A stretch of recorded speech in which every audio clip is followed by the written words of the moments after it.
Interacting with a completely digital world through virtual reality is pretty cool, but having the digital world interact with the physical world through augmented reality is a whole new level. And this is the Lenovo Phab 2 Pro, the first phone to feature augmented reality via Google Tango. I'm Ian from YourTechExplained, and let's explore augmented reality.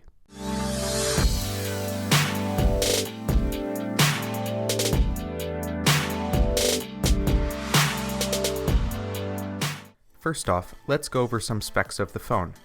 It features an absolutely massive 6.4-inch Quad HD IPS display, accompanied by 4GB of RAM and 64GB of storage. It can be expanded with microSD cards up to 128GB. There's a 4050 mAh battery with fast charging, as well as the 16-megapixel rear camera and 8-megapixel front-facing camera. That's all powered by the Snapdragon 652 processor. So, while the specs are nothing super fancy, they are definitely suitable for this phone. As for software, it's running Android Marshmallow, as well as being the first phone to be Google Tango compatible, Google's augmented reality project. If you're looking for a new phone to become your primary phone and think this is an option, don't. Stop right now and look at other phones. The Lenovo Phab 2 Pro is not meant to be a daily driver.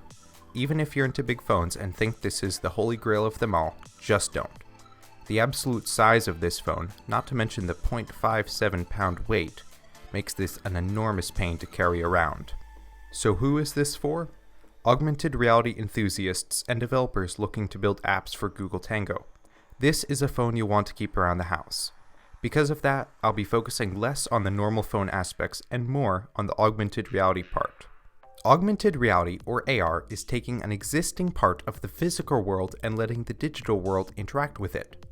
So, instead of riding an imaginary roller coaster through an imaginary park, as you would with virtual reality, or VR, you might ride an imaginary roller coaster through your house.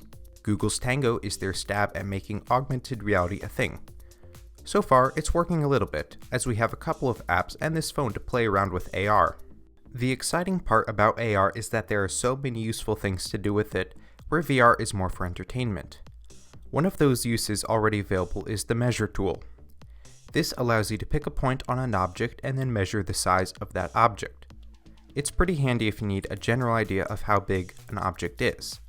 Amazon, Lowe's, and Wayfair also have similar useful apps that allow you to place virtual items like TVs, appliances, and chairs in your home so you can see how they look.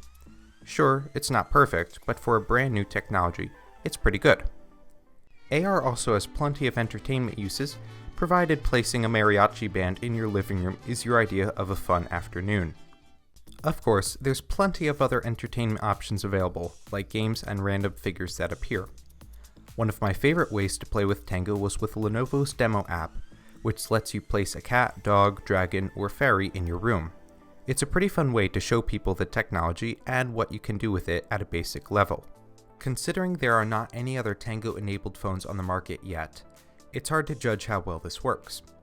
But in my testing, I found it to be pretty satisfactory. Downloading Tango apps isn't that fast because they are quite big, and launching apps takes a bit as well because they are big. But while using the apps, I didn't notice any considerable lag or frequent crashes. Overall, the AR experience is solid. One of the nice things about the Phab 2 Pro is how well it's built. The back and sides are aluminum, while the whole front is glass. There's nothing too special about this build, as it's quite common, but it is still nice to see it on a specialized phone. The software on this phone is a slightly modified version of stock Android. The notification panel bears resemblance to Huawei's EMUI, but other than that, it looks just like Android 6.0 Marshmallow. To describe the screen, battery, camera, and speakers of the Phab 2 Pro, I'd say typical. Nothing jumps out to me as being special, but it's not lacking at all either. The screen is pretty nice, the battery is an appropriate size for the phone, the camera isn't going to take amazing photos, but it will get the job done just fine.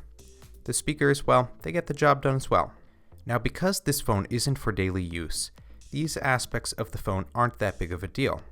However, for what this phone does well, and that's AR, these functions of the phone do their job quite well. There's also a fingerprint scanner on the Phab 2 Pro, which is a nice touch. It works fairly well, although its placement below the camera can be confusing. It's also a bit low to use comfortably. The Lenovo Phab 2 Pro is a great phone for augmented reality, but that's it. I don't recommend this at all for carrying around with you on a daily basis. Instead, it's best to leave it at home to play with or use as a small tablet. If you can afford to get this phone to play around with, then you won't regret this purchase. You can find it for around $425 online, link is in the description. As always, a big thank you for watching this video, and if you liked it then subscribe for more content.